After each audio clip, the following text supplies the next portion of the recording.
election.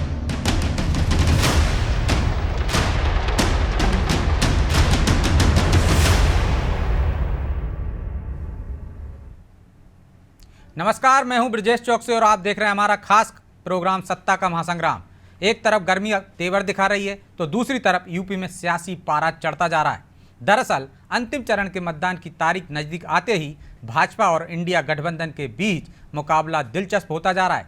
UP में 1 जून को अब अंतिम चरण की वोटिंग होनी है, लिहाजा पीएम मोदी, सीएम योगी ताबड़तोड़ जनसभाएं कर रहे हैं तो राहुल गांधी और अखिलेश यादव भी पूरी ताकत के साथ इंडिया गठबंधन के पक्ष में माहौल बना रहे हैं। लेकिन जनादेश किसे मिलेगा ये तो 4 जून को ही साफ होगा। लेकिन हम यूपी की हर एक सीट का विश्लेषण कर रहे हैं ताकि आपको यूपी में हवा किस ओर बह रही है इसका अंदाज़ा लगा सके। इसी कड़ी में आज हमारे स्पेशल प्रोग्राम सत्ता के महासंग्राम में बात होगी मिर्जापुर लोकसभा सीट की।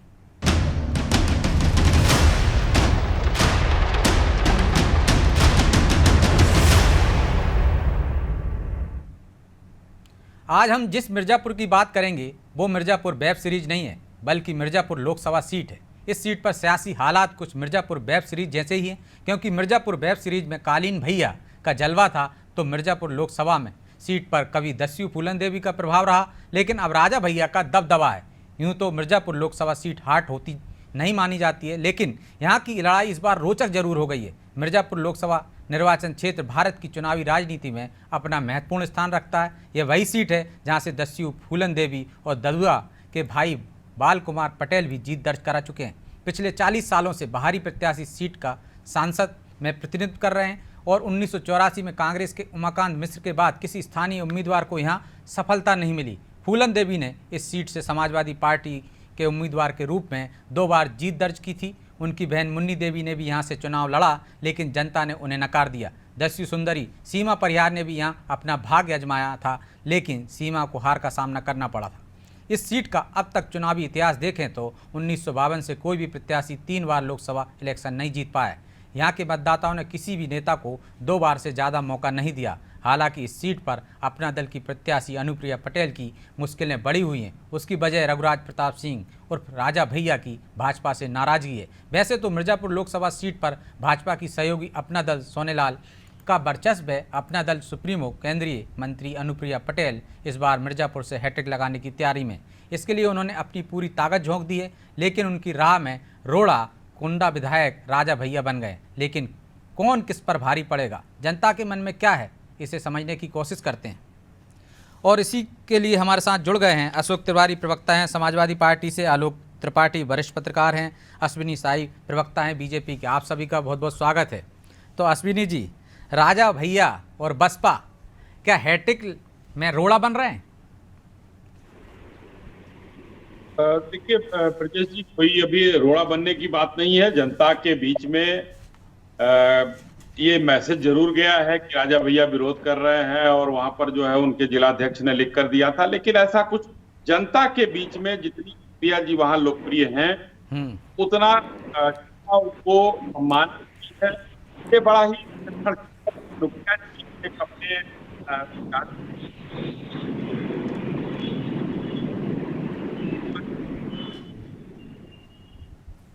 अश्विनी जी, आपके ऑडियो में प्रॉब्लम है, आवाज़ स्पष्ट नहीं आ रही है जी। बोलिए, शुरुआत में अच्छी आवाज़ आ रही थी आपकी, फिर लगता कोई डिस्टरबेंस आ गया था। जी जी जी जी बोलिए, आ रही है। हेलो जी, आ रही है आवाज़, बोलिए। जी जी, तो मैं ये कह रहा हूं कि जो अनुप्रिया जी बहुत लोकप्रिय नेत्री हैं और भदोही से टिकट नहीं मिलने के बाद बिंद जी वहां गए हैं, तो बिंद जी को भी एक तरह से मान लीजिए कि उनके अंदर भी भारतीय जनता पार्टी का ही सारा प्रोग्राम फिट है। आज लड़ाई लड़ रहे हैं वो वहां से, क्या नाम है, समाजवादी पार्टी से। कोई त्रिकोणीय लड़ाई नहीं है।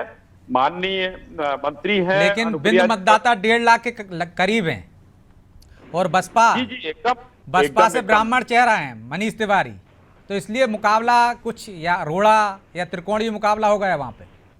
देखिए, अगर जातिगत समीकरण की हम बात करें तो कुर्मी बाहुल्य क्षेत्र जब भदोही से वो निकला तो कुर्मी बाहुल्य क्षेत्र हो गया वो पूरा। तो कुर्मी बाहुल्य क्षेत्र में सबसे ज्यादा अगर जातिगत समीकरण की बात करें, लेकिन भारतीय जनता पार्टी का साथ है, हमारे एनडीए की सहयोगी हैं, तो भारतीय जनता पार्टी का नारा तो सबका साथ सबका विकास का है। तो उसमें ना ब्राह्मण है, ना बिंद देखते हैं, ना कुर्मी है, सभी लोगों को मिलाकर अनुप्रिया जी हैं। वो अनुप्रिया जी भारतीय जनता पार्टी की सहयोगी दल की उम्मीदवार है, लेकिन भारतीय जनता पार्टी की उम्मीदवार हैं। उनको एक तरह से उस तरीके से ट्रीट किया गया और 2 चुनावों ने बता दिया। और तीसरा देखिए, जब माननीय मोदी जी को देश के लोग ये मन बना चुके हैं कि प्रधानमंत्री की कुर्सी पर बैठाना, तो अनुप्रिया जी जो स्वयं लड़ रही हैं, तो उनको फिर जनता कैसे नहीं जिताएगी। आज माननीय योगी जी ने कहा है 80 आधार है, इस बार 400 पार है, तो इस नियम को लगाकर आप चलिए कि 80 ही आधार है। जी 80 ही आधार है, इस बार 400 पार है। तो 400 पार है तिवारी जी, सिर्फ बिंद पर दाव लगाकर आप अपना खोया हुआ किला कह सकते हो या जमीन कह सकते हो, उसको वापस पा लेंगे। 2 बार से वो जीत रहे हैं और मार्जिन भी 10% बढ़ा था पिछली बार। 2014 में 43% वोट मिले थे उनको और 2019 में 53%, 10% का अंतर। ये खाई बड़ी है, सिर्फ बिंद अकेले पाट देंगे। जी देखिए, इसमें अकेले बिंद का सवाल नहीं ये चुनाव है और चुनाव में पूरा इंडिया गठबंधन लगा है। समाजवादी पार्टी एक मजबूती से जड़ से जुड़ी हुई पार्टी है और सवाल इस बात का, इस बार लहर भी जो है पूरी सुनामी है समाजवादी पार्टी के पक्ष में। और जो है भाजपा सुनामी तो दिखती है ना तिवारी जी। जी जी जी सुनामी ज्यादा नहीं लग रहा आपको? ज्यादा अतिशयोक्ति हो जाएगी जैसे अखिलेश जी यादव कह रहे हैं। ज्यादा की बात नहीं कह रहा हूँ। लहर थी, लहर पहले चरण में थी, दूसरे चरण में थी, तीसरे चरण में थी, चौथे चरण से फिर इसने सुनामी का रूप ले लिया है। अब हालात ये है कि भाजपा के पथच्चे उड़ रहे हैं इस समय। भाजपा दम तोड़ रही है इस समय पूरे देश में, उत्तर प्रदेश में तो खास तोड़ रही है। तो इस गिरती हालत में भाजपा को अनुप्रिया पटेल का कहां तक क्या हो पाएगा। अनुप्रिया पटेल भी जो है उसी में शामिल है, चट्टे बट्टे में, और जो है उनके ऊपर भी वही प्रभाव है। सवाल इस बात का है कि इस समय सारी की सारी सीटें हम जीत रहे हैं 80 में 80 में खाली एक सीट पर लड़ाई है, वो भी चोटों में लड़ाई है। सारी ताकत वहां झोंकी हुई है भाजपा ने चोटों में। लेकिन सवाल इस बात का है कि ऐसी व्याख्या तो करना चाहिए, ऐसे शब्दों का प्रयोग तो करना चाहिए, जनता के गले भी उतर जाए कि सिर्फ एक पर ही लड़ाई है। देखो दर्शक भी कम से कम हंसे तो ना आप पर। जनता के गले में अच्छी तरह उतर रहा है, जनता समझ रही कि हमें क्या करना है। अच्छा, 5 विधानसभा सीटें हैं मिर्जापुर में, 5 में से एक भी नहीं है आपके पास, 5 उनके पास है। देखिए विधानसभा की सीटें हैं, 24 का चुनाव है ये। 10 साल का जो है शासन देखा है भाजपा का, 10 साल का कुशासन देखा है भाजपा का जनता ने। जनता में भाई जन आक्रोश है, इसमें युवाओं में आक्रोश है रोजगार को लेकर के, किसानों में आक्रोश है अपनी आय को लेकर के, आधी आबादी में आक्रोश है महंगाई को लेकर के। सवाल इस बात का कदम कदम पर इनसे जनता आक्रोशित है और जनता का आक्रोश का सामना करना पड़ रहा है भाजपा को। इसमें भाजपा बिल्कुल बैकफुट पर है। भाजपा के नेता अनाप शनाप बयान दे रहे हैं, अस्तरहीन बयान दे रहे हैं, इधर उधर की बातें कर रहे हैं, मुद्दों से फटकार रहे हैं जनता को। लेकिन जनता है कि मुद्दों से दूर जाने वाली नहीं है, मुद्दों पर चुनाव हो रहा है और मिर्जापुर भी उसी चुनाव का हिस्सा है। मिर्जापुर में रमेश बिंद जी भारी मतों जीत रहे हैं। इस बार हालत पतली हो गई है अनुप्रिया पटेल की। अनुप्रिया पटेल को सुझाव ही नहीं पड़ रहा है क्या करें क्या ना करें। सवाल इस बात का है। मिर्जापुर की जनता क्यों समाजवादी पार्टी को चुने? कुछ ऐसे 4-5 कारण ही बता दीजिए, 4-5 कारण बता दीजिए जिसकी वजह से उन्हें ना चुने। मिर्जापुर की जनता इसलिए चुनेगी समाजवादी पार्टी क्योंकि समाजवादी पार्टी ने सिर्फ प्रतीक्षित मांग जो थी जनता की, किसानों की, उनको एमएसपी गारंटी देने की मांग थी, वो हमने पूरी करने का वादा किया है। हमने किसानों कर्जा माफ करने देने का वादा किया है। हमने किसानों को 5,000 पेंशन देने का वादा किया है। किसानों की सिंचाई मुफ्त करने का वादा किया है। हमने नौजवानों को रोजगार देने का वादा किया है। नब्ज टटोलने की कोशिश की तिवारी जी, तो वो कह रहे थे कि पिछली बार भी अखिलेश यादव ये वादा करके गए थे। तिवारी जी, पिछली बार भी अखिलेश यादव वादा करके गए थे कि कर्जा माफ करेंगे, हुआ नहीं। पानी की समस्या है वहां पर। लेकिन जो आप कह रहे हैं विकास की बात करें तो लोग ये भी कह रहे हैं मेडिकल कॉलेज खुला है, लोग ये भी कह रहे हैं इंजीनियर कॉलेज खुला है, ये भी कह रहे हैं केंद्रीय विद्यालय खुला है। अरे सब कुछ खुलता है लेकिन उसमें डॉक्टर नहीं होते हैं, बिल्डिंग बन जाती डॉक्टर नदारद रहते हैं। आज हालत क्या है इस समय, पढ़ाई की हालत क्या है, आप चिकित्सा की हालत क्या है, बेड नहीं मिलता है। भाजपा के सांसद के बेटे को बेड नहीं मिला, उसने दम तोड़ दिया। हालत यह है कि कहीं पे स्टेशन नहीं मिलता है, कहीं पे बेड नहीं मिलता है, कहीं एम्बुलेंस नहीं आती है। हमारा शासनकाल था, एम्बुलेंस बराबर मिलती थी। हमारा शासनकाल था तो हमने जो है 1 रुपए खर्चा बनता था। आज क्या हालत है, कितनी महंगी हो गई चिकित्सा। सवाल इस बात का है कि कदम कदम पर भ्रष्टाचार है, कदम कदम पर लेन देन है, कदम कदम पर जनता बेहाल है। जनता का कोई दुख दर्द पूछने वाला नहीं है भाजपा में। भाजपा तो अपने में मस्त है, अपने घमंड में मस्त है। चलिए, आपने बड़ा गंभीर आरोप लगा दिया भ्रष्टाचार का। जीरो टॉलरेंस की नीति है बीजेपी की, और वो कह रहे हैं मेडिकल कॉलेज तो खोल दिया है आपने, डॉक्टर नहीं है। ठीक है, जो आरोप लगाए जवाब तो ले लीजिए। विकास पे आपने आरोप लगाया ना, चंदा आता है, ईडी आती है, चंदा आता है, चंदा आता है, काम दे दिया जाता है। इससे बड़ा क्या घोटाला होगा? ठीक है, जो निर्माण में हुआ है। ठीक है, अश्विनी जी दीजिए जवाब। देखिए अशोक जी जो कह रहे हैं, आपने शुरू से इतिहास बताया अपनी ओपनिंग रिमार्क में। इनके समाजवादी पार्टी के वहां से सांसद रहे बाल कुमार जी, इन लोगों के पास 12 से 17 तक की सत्ता भी रही, उसके पहले भी। पानी की समस्या अभी भी पूरी तरीके से हम उसको खत्म नहीं कर पाएंगे, लेकिन बहुत हद तक कम कर लिए गए हैं। नल से जल घर घर पहुंचाने का जो हमारा संकल्प है, उसमें 60% से ऊपर आ गए हैं, और धीरे धीरे और आगे आ रहे हैं। आपने तो 3 काम गिना दिए, लेकिन विश्वविद्यालय भी एक में छूट गया था, एक विश्वविद्यालय भी वहां के लोगों को मिलने का काम हुआ है। तो विकास तो वहां हो रहा है। और पिछली बार भारतीय जनता पार्टी के अगेंस्ट में, मतलब अनुप्रिया जी के खिलाफ जो है, 2 समाजवादी पार्टी और बहुजन समाजवादी पार्टी मिलकर लड़ी। समाजवादी पार्टी लगभग 3.5 लाख वोट पाई और 90,000 वोट पाई कांग्रेस। तो समाजवादी पार्टी और बहुजन समाजवादी पार्टी दोनों मिली हुई थी, तो 3.5 लाख वोट मिला, और 90,000 जो है कांग्रेस को मिला था। दोनों को जोड़ दीजिए तो 4.5 लाख होता है। लेकिन लगभग 5 लाख कुछ हजार वोट, 91,000 या कितना वोट उनको मिला था। तो वोट का अंतर देख लीजिए, 56% आपने बताया, मैंने वोटों में बता दिया उसको। तो एक तो वो दूरी इन लोगों को पाटनी है, क्योंकि कांग्रेस और वो अभी है बहुजन समाजवादी पार्टी अलग है उनसे। आज कांग्रेस मिली है तो उनका हम जोड़ देते हैं, तो भी आप उतने वोट तक के लोग नहीं पहुंचते हैं।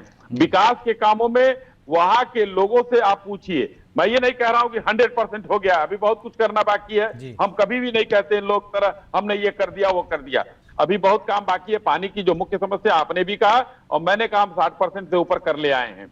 पानी की जो समस्या थी वहां धीरे धीरे हम चीजें दूर कर रहे हैं। लेकिन इनकी सरकार में न तो वहां पर मेडिकल कॉलेज था, न केंद्रीय विद्यालय था। आखिर क्या किया इन लोगों ने? इन लोगों ने भ्रष्टाचार की तो बात अशोक तिवारी जी ने गिना दिया। भ्रष्टाचार अपने भी देखा करिए प्रभु, कि वही के ठेकों में किस तरीके से आप लोगों ने लूट मचा रखी थी। सोनभद्र रॉबर्ट्सगंज के ठेकों में किस तरीके से बालू माफिया आपने पैदा किया था, वहां पर क्या क्या कांड होते थे, वो सब चीजें आप भूल रहे हैं। मिर्जापुर में सबसे बड़ा चीज जो हम लोगों ने पर्यटन का करके दिया, विंध्याचल मंदिर जो कॉरिडोर बना है, जो ये धार्मिक पर्यटन एक टूरिज्म का जो है उत्तर प्रदेश के राजस्व में बढ़ोतरी करता है, वो बहुत शानदार चीज करके दिया। उस पर ध्यान नहीं गया, क्योंकि काशी में अभी देखिए डिंपल यादव गई, प्रियंका जी गई, राहुल जी गए और अखिलेश जी गए, लेकिन शिव मंदिर की तरफ उस काशी कॉरिडोर की तरफ जाकर दर्शन करने का वो नहीं था। ये लोग भ्रष्टाचार क्या गिनाएंगे? अब हम ज्यादा चिल्लाने की और उसकी करने की कोई जरूरत नहीं है। 4 तारीख अगले मंगल को है, उस दिन जो है हनुमान जी का दिन है, और हनुमान जी किसके साथ है ये 4 तारीख को पता चल जाएगा। आपके साथ है, हमारे साथ है। ठीक है, तो 4 तारीख को हनुमान जी किसके साथ है ये तो पता चल जाएगा आलोक जी। लेकिन क्या समाजवादी पार्टी राजा भैया के कंधे पर बैठकर लोकसभा की ये नैया पार कर लेगी, या उनको लगता है बसपा अगड़ी जाति के वोट काट लेगी तो उनके लिए राह आसान हो जाएगी? क्या आपको भी लगता है कि राह आसान है इस बार समाजवादी पार्टी की? देखिए, मिर्जापुर से 2 बार की सांसद अनुप्रिया जी 2 बार जब जीती, तो उस समय ना तो राजा भैया का विरोध था, ना ही उनकी बहन का विरोध था। तो ये जो 2 कारण महत्वपूर्ण हो गए हैं। अब चूंकि उनकी जो बहन है पल्लवी पटेल, उन्होंने अपनी नई पार्टी बना ली, वो गठबंधन से, तो वो भी वहां पे उनको हराने में लगी हुई हैं।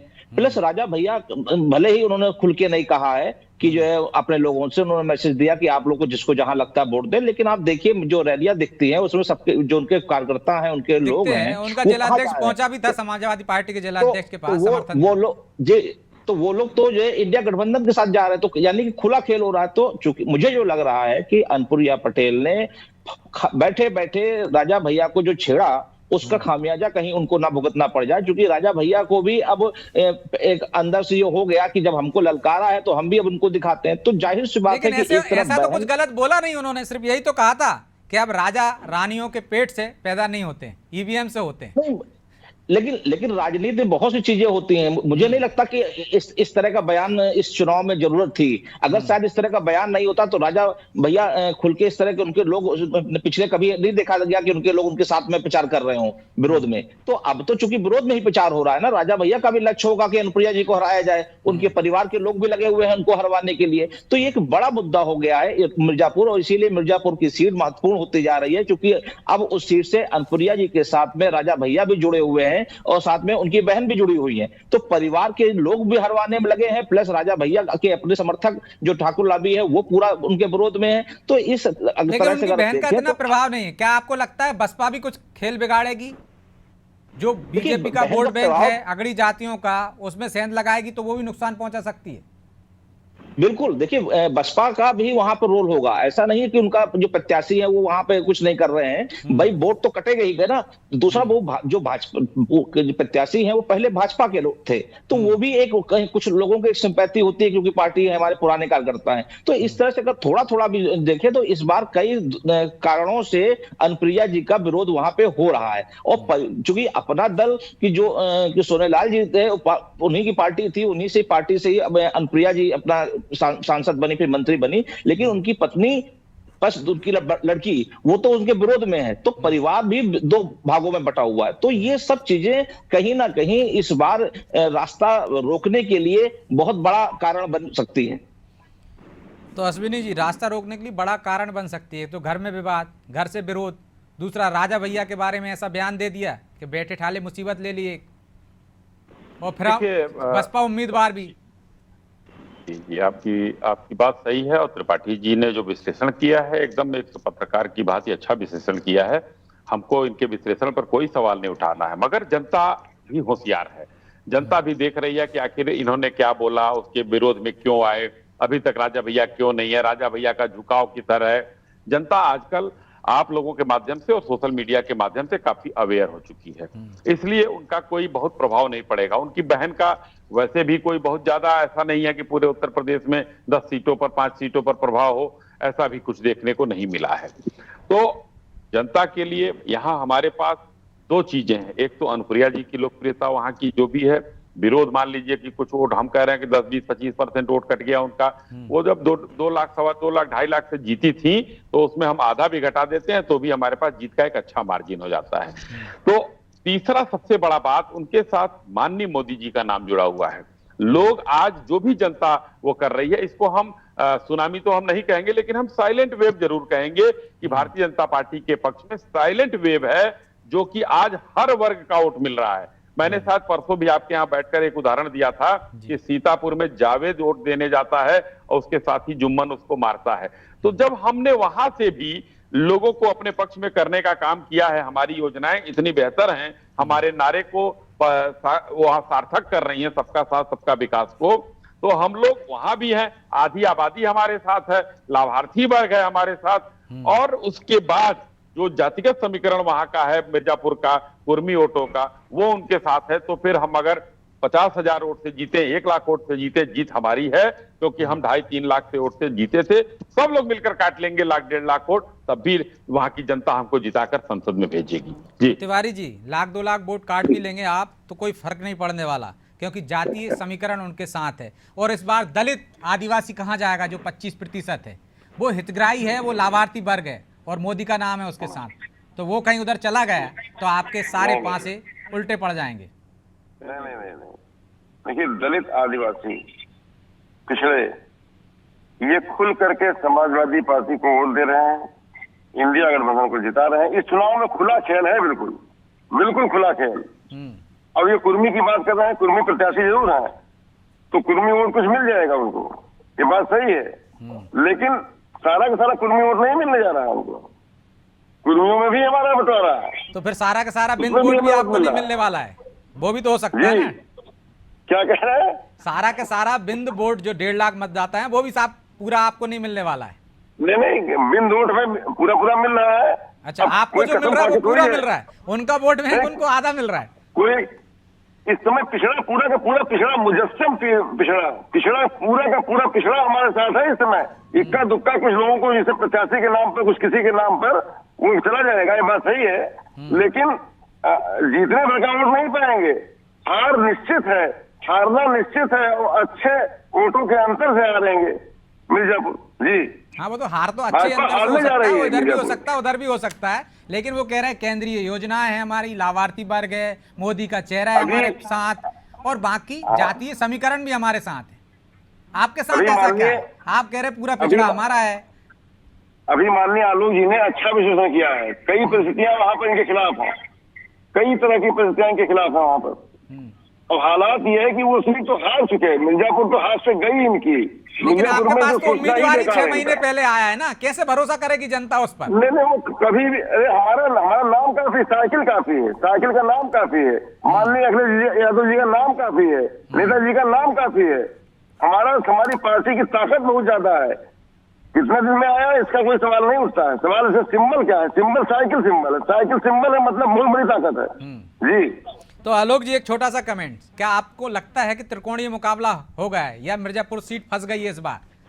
हार जीत ज्यादा बड़े मार्जिन से नहीं होगी?